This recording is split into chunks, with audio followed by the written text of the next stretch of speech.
Y un panorama general es que vamos a ver todo su contenido, pues pronunciando y viendo cómo está repartido. Y con el tema del día de hoy, con la clase del día de hoy, terminaríamos entonces primera y segunda de Samuel. Y Dios mediante abordaríamos primera y segunda de Reyes, ¿ok? Entonces, para que estemos preparados, esto vamos con toda en este estudio maravilloso. Y bueno, luego de la clase vamos a tener un espacio nuevamente para preguntas y aportes. Amén. Bueno, mis hermanos, hemos hablado que primera y segunda de Samuel hacen parte originalmente de una sola historia coherente. Es cuando se empieza a organizar el canon bíblico del Antiguo Testamento, que se nombra como primer libro de Samuel y segundo libro de Samuel, pero todos, o los dos más bien, son uno.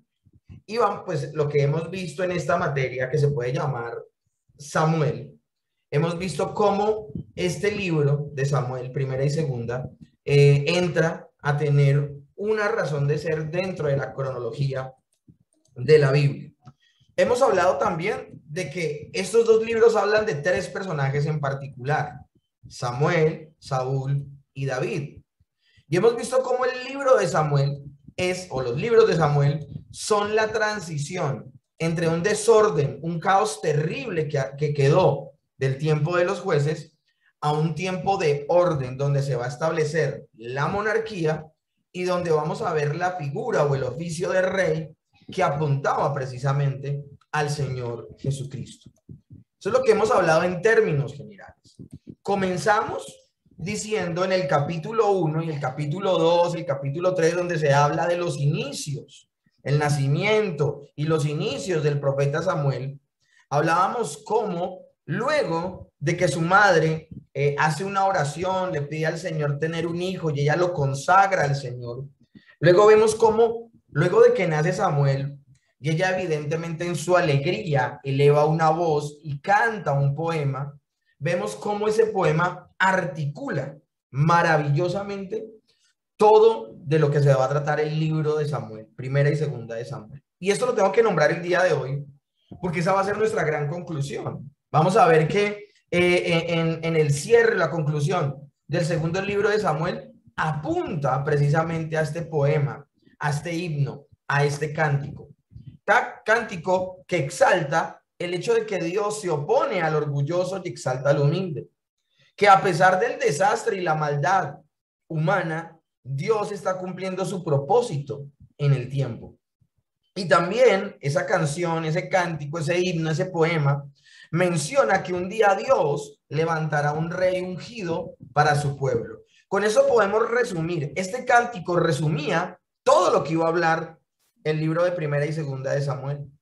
Este poema, esta canción, es puesto al principio de este compendio de Samuel como una bitácora en los eventos que se contarán a través de estos tres protagonistas que ya he mencionado. Por esa razón, hoy como conclusión, vamos a ver cómo se cumple este propósito. Ahora, también en el libro de Samuel hemos visto cómo dos reyes representan, uno a los creyentes y otro a los incrédulos, uno a los salvos, otro a los que se pierden, a los condenados. Pero veamos cómo está dividido el libro de segunda de Samuel, partiendo de un pequeño resumen de lo que vimos en primera de Samuel. El capítulo 1 al 7 vemos precisamente la oración de Ana, el nacimiento de Samuel, su llamado, su servicio en el templo en Silo, y también cómo Dios le habla, lo llama, y a través de Samuel viene una de las profecías más terribles en contra de Elí y sus hijos. Vamos a ver también en el capítulo 8 al 31 de primera de Samuel el ascenso y la caída de Saúl. Pero también vamos a ver en primera de Samuel, desde el capítulo, estamos hablando 16, y yendo a segunda de Samuel, del capítulo 1 al 20, vamos a ver cómo el Señor llama, cómo el Señor respalda, cómo el Señor unge, cómo el Señor levanta a David. Pero también vamos a ver desde el capítulo 11 de segunda de Samuel, vamos a ver el pecado de David, cómo las consecuencias vinieron sobre sus hijos, que la violencia y la maldad no se apartó de su casa. Y finalmente, a manera de epílogo, en Segunda de Samuel, del capítulo 21 al 24, veremos un resumen de algunas situaciones que suceden en la vida de David que se vuelven comparativas a la vida de Saúl. Imagínense, en este epílogo vamos a ver cómo en algunas cosas fue muy similar David a Saúl, cosa que a veces nosotros o lo pasamos por alto o no lo tenemos en cuenta, como el Señor, a quien llamó el dulce cantor de Israel, en el epílogo, perdón, muestra situaciones muy similares entre Saúl y David. Pero también va a mostrar la debilidad en la que se encontraba David y que veamos que él solo es un hombre. Y finalmente vamos a ver que la misma escritura nos va a invitar a que a partir de David pongamos los ojos en la promesa, en el pacto que Dios hizo con David y no en David en sí mismo. Porque David va a morir, va a ir al sepulcro como sus padres y él no es el que ha prometido esto, sino que luego de David vendrá un hijo y en ese hijo de David es que se cumplirán las promesas. Entonces, el libro de Segunda de Samuel va a cerrar con una espera ansiosa, una espera en el Señor porque venga el prometido. Y también vamos a poder reflexionar, ojalá que podamos hacer esto el día de hoy, luego de terminar la clase, que podamos hablar un poco en un conversatorio que dure por ahí 10 o 15 minuticos con ustedes los estudiantes, de cómo podemos aprender de la vida de David, que es finalmente, si ustedes se dan cuenta, Primera de Samuel habla de Samuel y de Saúl, y como que se mezcla también o empieza a tomar protagonismo David en Primera de Samuel.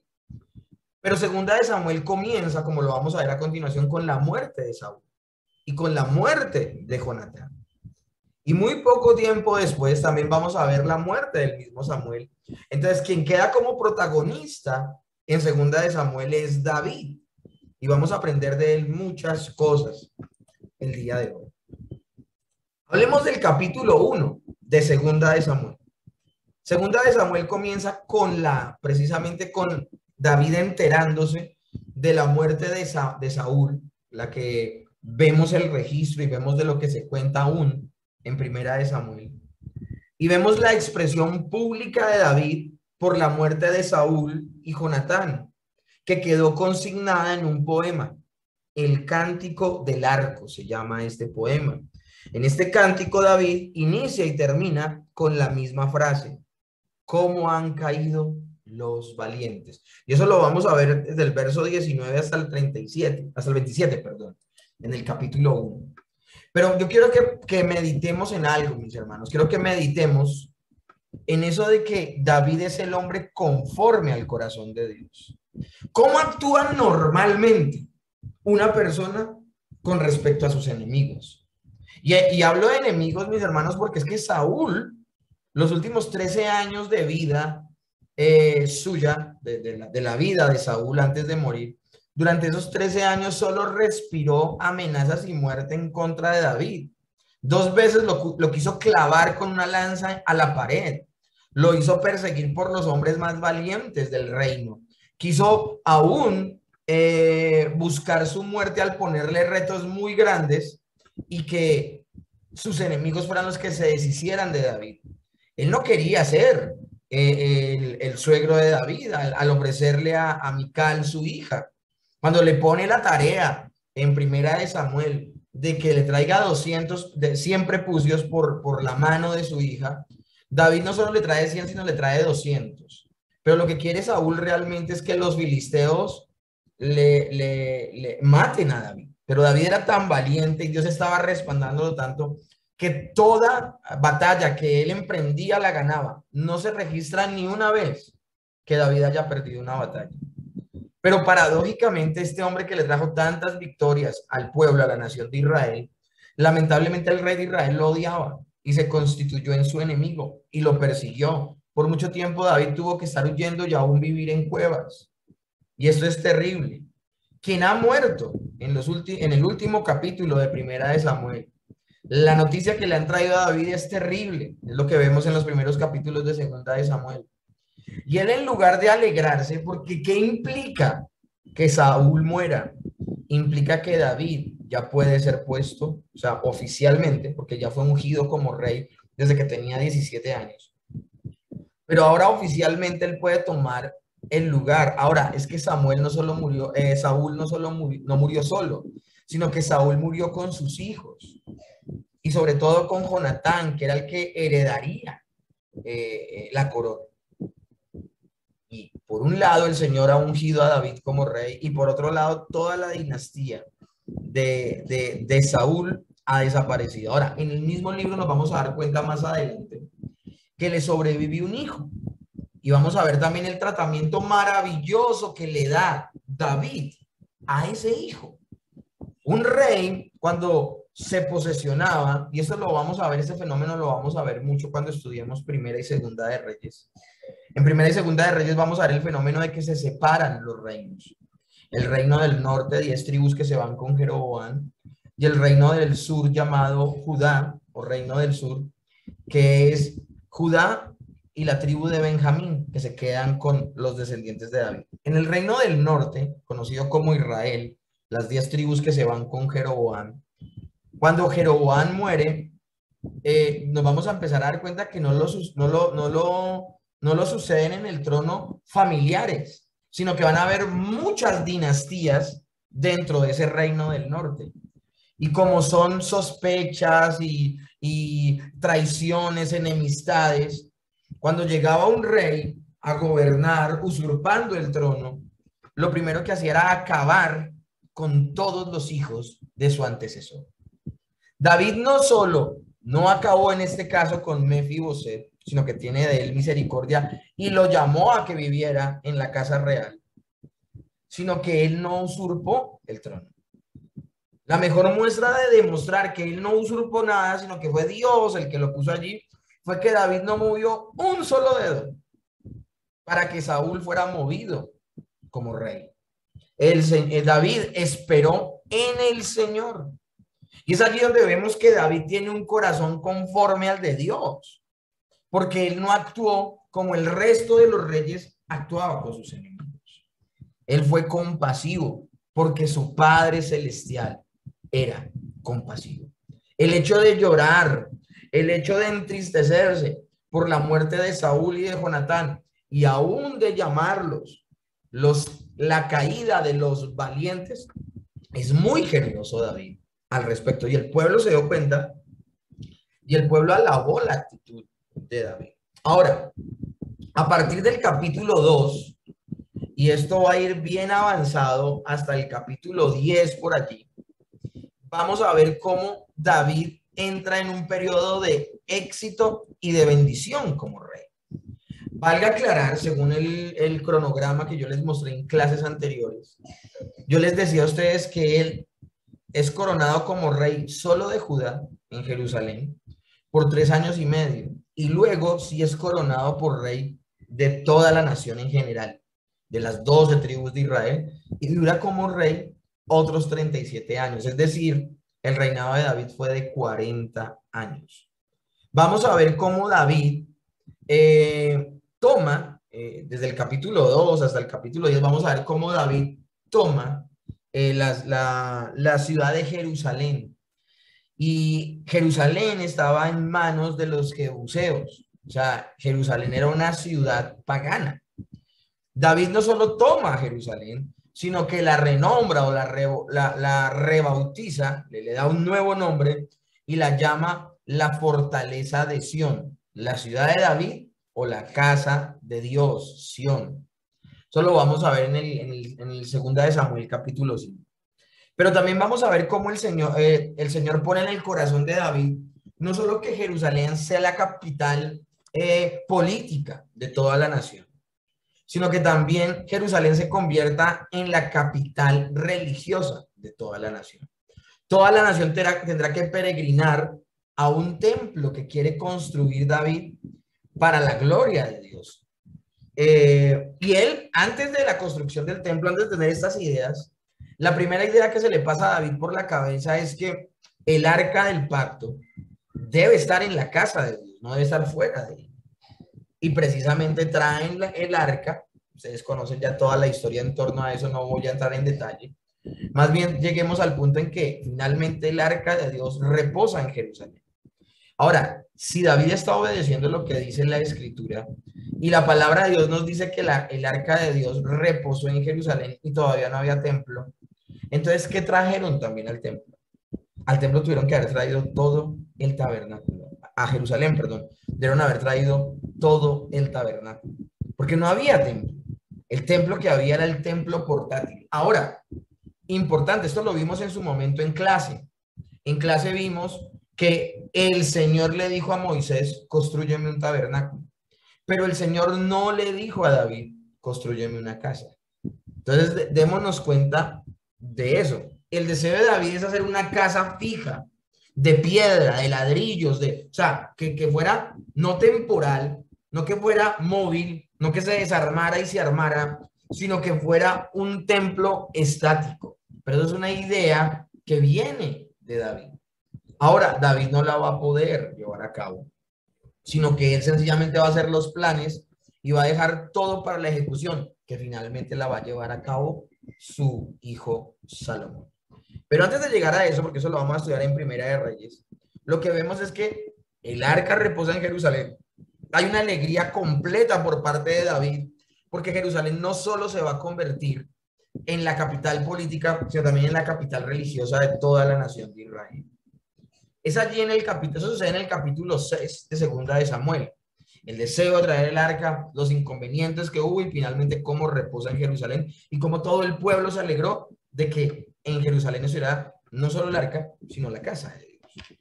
Finalmente David transmite el deseo de que quiere hacer un hogar fijo a Dios. Y el Señor le dice, no, tú no lo harás, lo hará tu hijo.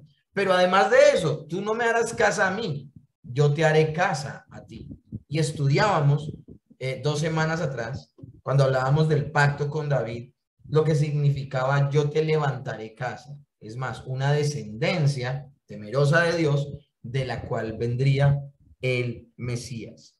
Ve y di a David mi siervo, así ha dicho Jehová, tú no me edificarás casa en que habite. Yo te levantaré a ti casa. Estamos hablando del pacto davídico, cómo el Señor le promete que un hijo de David no morirá, su reino no tendrá fin y se le dará todo poder, gloria y honra. Se cumple esta palabra en nuestro Señor Jesucristo. Hemos hablado entonces que grandes éxitos y bendición vino a la vida de David, las cuales son mencionadas desde Segunda de Samuel, capítulo 1, hasta Segunda de Samuel, capítulo 10. Aquí me equivoqué en la diapositiva. No es Primera de Samuel, capítulo 11, es Segunda de Samuel, capítulo 11. Sucede una situación completamente desafortunada. Completamente desafortunada. En Segunda de Samuel, capítulo 11, es cuando lamentablemente David peca con Betsabé. Y esto va a desencadenar una serie de acontecimientos terribles que van a oscurecer de ahí en adelante toda la vida de David. Que esto es importante dejarlo claro. Aunque David se arrepiente, aunque el Señor él se vuelve de todo corazón al Señor, las consecuencias van a ser terribles acerca de este pecado. ¿Qué sucede? David en tiempos de guerra, que dice la escritura, ustedes leen Segunda de Samuel capítulo 11, desde el principio dice, en el tiempo en que los reyes salían a la guerra, David salió y se asomó por la terraza a tomar el sol de manera ociosa. El mismo texto nos está dejando ver que David no está donde debía estar. Él debía estar con los ejércitos en la guerra. Y él no. Él delegó la situación, delegó a su general Joab que siguieran venciendo allá, se fresqueó. Y estando asomado por una ventana, le llamó la atención una mujer que se bañaba. En esa actitud no hay nada pecaminoso, no hay nada incorrecto. La perversidad está saliendo desde el corazón de David. Al punto que David desea a esa mujer, sin enterarse si es casada o no es casada, desea a la mujer del prójimo, se llega a ella y lamentablemente esto que comienza como una aventurilla del rey, va a terminar fatal, porque esta mujer queda embarazada producto de este encuentro. David en principio quiere achantarle el hijo al esposo de esta mujer, Betsabé, que se llama Urías, y es eteo. Pero lamentablemente este hombre es tan fiel al Señor, tan entregado al Señor, que, que él no acepta la invitación del rey a quedarse en su propia casa. El rey lo invita, lo manda a llamar de la guerra, le da una cena, lo honra y le dice, por tu buen trabajo en la batalla, quiero que vayas y te quedes con tu esposa. Urías le dice, no, no voy a ir. Y no es que esté desobedeciendo al rey. Si nosotros vamos a Deuteronomio, hay un capítulo que se llama Las leyes de la guerra.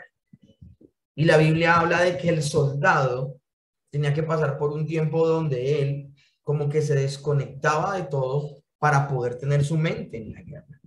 Entonces, cuando él está diciendo, yo no voy a morar en mi casa, y no voy a morar en mi casa porque en este mismo momento están todos los soldados poniendo el cuero ahí enfrente al enemigo, peleando, yo no tengo la cara dura para ser el único que no esté allí al frente de batalla. Listo, tú me mandaste a llamar, ceno contigo, me honras, pero no me pidas que descienda a la casa, no voy a ir. David, que debería estar con el ejército en la guerra, no tiene la misma fidelidad que muestra Urías. Y él dice, en primera instancia no está donde deben estar todos los reyes en tiempo de guerra, peleando con su pueblo, sino que está allí, haciendo un poco de movimientos y de maquinaciones para ocultar su propio pecado. Entonces él dice, lo voy a emborrachar. Y emborracha a Urías eteo. Y ni siquiera Urías eteo, borracho y caído en la perra, como decimos aquí en Colombia, ni siquiera en ese estado de ebriedad perdió la cordura, porque no descendió a su casa y se quedó a dormir a la puerta del palacio. Mientras que David no estuvo tan borracho como Urías en toda la noche, él hace rato había perdido la cordura, producto de su pecado.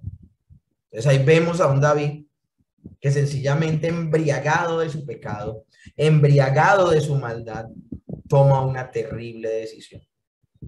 Urías se levanta esa mañana y todavía con la rasca encima, se va a la batalla. Pero antes de irse, David le entrega una carta.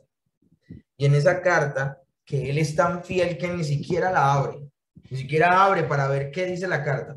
En esa carta es donde David le ordena al general Joab que ponga a Urías, el portador de esa carta, lo ponga donde más arrecie la batalla, para que sus enemigos lo maten y él pase como uno de los varios que han caído en combate, y David quedará limpio, quedará impune.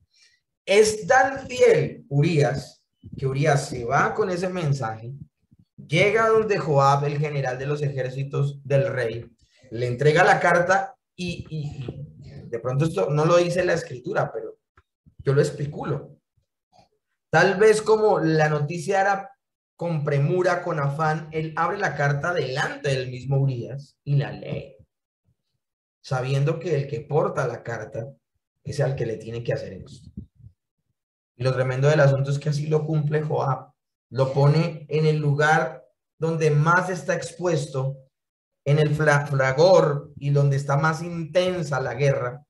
Y finalmente Urías muere por los flecheros de sus enemigos y supuestamente David se ha quitado el problema de encima.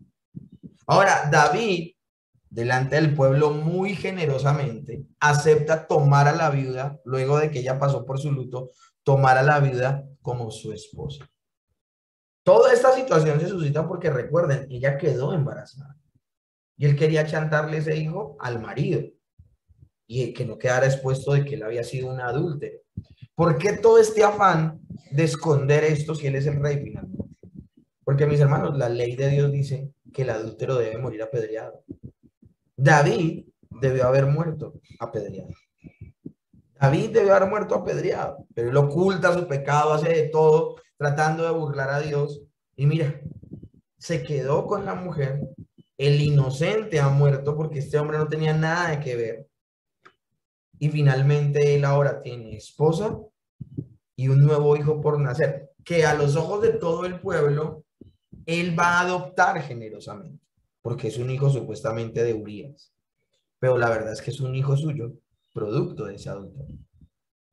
Todo está bien, al parecer todo está bien, pero llega el profeta Natán y le cuenta una fábula a David, donde le dice que hay un hombre que tiene solo una ovejita y la cuida, y de esa ovejita sale lana, sale leche, y bueno, ese señor cuida a esa ovejita, mejor dicho, como lo más apreciado.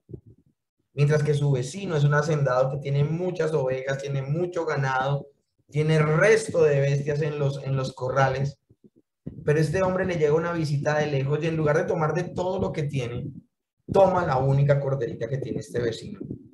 David no deja ni siquiera terminar la historia y enardecido, con un corazón celoso, dice, el tal debe morir.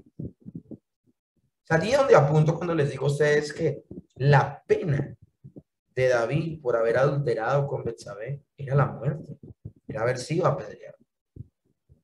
Y él cuando levanta la voz y dice en su hipocresía, porque él no solamente está embriagado de su pecado, sino que está ciego, completamente insensible. Y sí, mis hermanos, estoy hablando del dulce cantor de Israel. El dulce cantor de Israel fue conspirador, adúltero, asesino. Tremendo del asunto es que Natán le dice, ese hombre eres tú. El corazón de David es descubierto. David, teniendo el poder de callar al profeta y de callar a todo el que quisiera confrontarlo, no lo hace. Y es aquí donde vemos cómo David tiene el corazón conforme al de Dios. La mayoría de personas con poder se envanecen. La mayoría de personas con poder piensan que ya no tienen que dar cuentas a nadie. Pero que el rey le esté agachando la cabeza a Natán, no es que David se esté humillando ante el hombre, ante quien es Natán, sino que se está humillando ante quien representa Natán. Natán es la voz de Dios. Es Dios mismo el que está confrontando a David y le está diciendo, has pecado. David se arrepiente y empieza a cosechar la consecuencia de este pecado, que es la muerte del hijo que está esperando con Betsabé. El niño nace, pero nace muy enfermo y finalmente muere. Pero como les digo, de ahí en adelante, el Señor perdonó a David. El Señor no le va a recordar a David más lo que sucedió, lo perdona. Pero a partir de esa situación y de la confrontación con Natán, Natán le dice a David lo siguiente, le dice, de tu casa, como consecuencia de este gran pecado, de tu casa nunca se va a separar ni la muerte ni la inmoralidad. Una cosa terrible lo que está sucediendo. Y la familia de Samuel fueron de David, perdón, fue una familia muy problemática. Hablemos de tres hijos, Amnón, Tamar y Absalón. Imagínense que en el capítulo 13 de Segunda de Samuel, Amnón, hermano de Tamar, se fija en ella para tener relaciones y luego de haberla violado, la desecha y la despide como una cualquiera. Absalón, viendo a su hermana burlada de esa manera y viendo que David no tiene David no toma cartas en el asunto. El mismo David, que ha sido tan celoso, que ha acabado con tantas personas cuando blasfeman el nombre de Dios. David con sus hijos fue muy permisivo y no hace absolutamente nada, no le llama la atención a Abnón, no le dice qué fue lo que hiciste con tu hermana, no, silencio sepulcral, un silencio que ofende a Absalón. Y Absalón toma la justicia por su mano y mata a Amnón.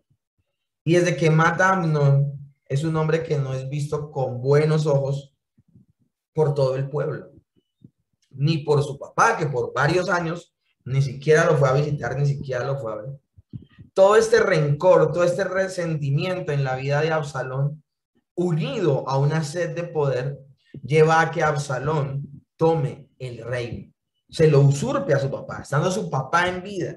Se levanta una gran rebelión de Absalón contra David, y David, evitando una guerra civil, porque Absalón ya tenía un profeta que lo apoyaba, tenía un general que lo apoyaba, tenía una facción del pueblo que lo apoyaba. Entonces esto apuntaba era una guerra civil, apuntaba a una guerra donde se iban a levantar los que estaban apoyando a Absalón y los que seguían apoyando a David. David, ¿qué hace? Evitando una guerra civil, él huye. Pero en esta oportunidad, así como en la anterior huyó por 13 años de Saúl, en esta oportunidad David va a estar huyendo de Absalón, pero en esta oportunidad David no es inocente. En esta oportunidad David está recogiendo el producto de su pecado. Al principio, en Primera de Samuel, David era perseguido. Saúl siente celos de David porque recibía alabanzas y honra de parte del pueblo de Israel. Saúl muestra falta de carácter al no aceptar el reconocimiento de David y por eso lo busca y lo quiere eliminar, que lo ve como su competencia más directa. Ahora, Saúl, de esto no hemos hablado. Saúl, desde que Samuel le dice, cortado es el reino de tu mano y entregado a tu prójimo, a un tipo mejor que tú. Desde ese momento Saúl vivió con el fantasma de quién iba a ser su sucesor. Eso es lo que vemos entre líneas, eso es lo que vemos implícito. A veces de esto no se habla. Pero que a él lo atormenten estos pensamientos, ¿en qué momento va a aparecer el que va a tomar mi lugar? Y aparece un jovencito con un futuro promisorio, tiene el valor que no tiene Saúl, tiene la consagración que no tiene Saúl, tiene las características propias de una persona que ha nacido de nuevo por gracia, por la gracia de Dios. Era normal que él se sintiera inseguro y tratara de acabar con todo aquel que posiblemente podía usurparle el trono. David por eso nunca movió un solo dedo, nunca levantó una espada en contra de Saúl. Él no iba a mover un solo dedo, él no se iba a abrir las puertas a codazos, él no se iba a autoponer como rey. Fue tanta la fe de David que David aguardó y esperó a que fuera el tiempo de Dios. Y todo eso se lo estoy contando, ¿por qué? No porque haya echado para atrás. Lo que quiero que ustedes se den cuenta la diferencia del David que huye de Saúl en Primera de Samuel al David que está huyendo aquí en Segunda de Samuel, capítulo ya esto es como 15 o 16, donde ya David huye, uno, por una rebelión que ha gestado su hijo, y su hijo se ha levantado en rebelión porque tiene un corazón pecador, un corazón caído, un corazón completamente incorrecto, además lleno de rencor, de resentimiento, porque sintió que su padre no hizo justicia con el asunto de Abnón y Tamar, sino que también David mismo sabe que está recogiendo las consecuencias de su pecado compensado. Y él huye por un tiempo, pero finalmente las personas persiguen a Absalón y le dan muerte. Y al morir, David nuevamente, mis hermanos, cuando muere Absalón, David nuevamente se humilla y llora por sus enemigos. Así como lo hizo con Saúl, lo hace con Absalón. Si ustedes se dan cuenta, David no tenía una ciega necesidad de poder. Él sabía que el poder que él tenía era prestado. Las pocas oportunidades que él olvida, él pecó gravemente. Cuando él quiso ensoberbecerse y estar en el lugar donde no debía estar, cae con Betsabé. Y más adelante vamos a ver a un David que se ensoberbece y ya quiere ganar batallas, no es porque Dios está con él. Su corazón en algún momento se vio seducido al poder. Ya no vemos al niño que tomó 5 piedras lisas en el arroyo y no le importaba que el gigante midiera casi 3 metros porque él estaba con Dios, sino que David empieza a fijarse de manera muy peligrosa en las personas que tenía, en el número de personas que tenía, y por eso suscita un censo y pecó gravemente contra Dios. Pero vamos a ver un David que cuando estaba bien delante de Dios, cuando él buscaba el rostro de Dios, él no se ensoberbecía de esta forma, sino que él se humillaba, él aún generosamente prodigó compasión aún a sus enemigos. Y en este caso, mis hermanos, cuanto más, porque Absalón era su hijo, era su descendencia, era de su sangre. Él al enterarse que ese joven hermoso, de cabellera muy larga, mientras huía del general Joab, sus cabellos se enredan en unas ramas y queda colgando del piso. Y allí aprovechan y llegan los flecheros y lo matan. Un grupo muy grande de personas lo matan allí. Él llora porque él había dado la orden de no le hagan daño al muchacho. Él llora, pero las personas lo confrontan y le dicen, vas a llorar a tus enemigos y no vas a aplaudir los grandes éxitos de los que han permanecido fieles a ti. Eso debe haber sido dolorosísimo para David. Esa confrontación que le hizo Joab a David debe haber sido fuertísimo, porque de alguna manera, aunque no fue la forma en que lo expresó Joab, en lo profundo tiene razón. O sea, la gente que permaneció fiel con David lo ha liberado de esta persona que se rebeló contra él y que si hubiera tenido la oportunidad hasta lo mata. Pero él en lugar de eso llora. Llora por aquel hijo que ha perdido ese día. Debe haber sido muy doloroso. David perdió varios hijos, Amnón, Absalón, y fue terrible.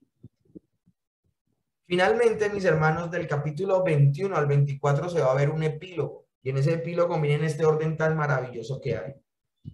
Vamos a ver cómo se menciona en el capítulo 21, la parte A, un fracaso que tuvo el rey David, en particular con los gabaonitas, un error que él cometió y que David tiene que entrar a corregir. Pero vamos a ver que paralelamente en el capítulo 24 vamos a ver el fracaso del rey David por la cuestión del censo y todo esto y cómo los israelitas son afectados. Miren cómo un error del rey Saúl afectó a los gabaonitas, mientras que un error de David afectó a toda la nación de Israel.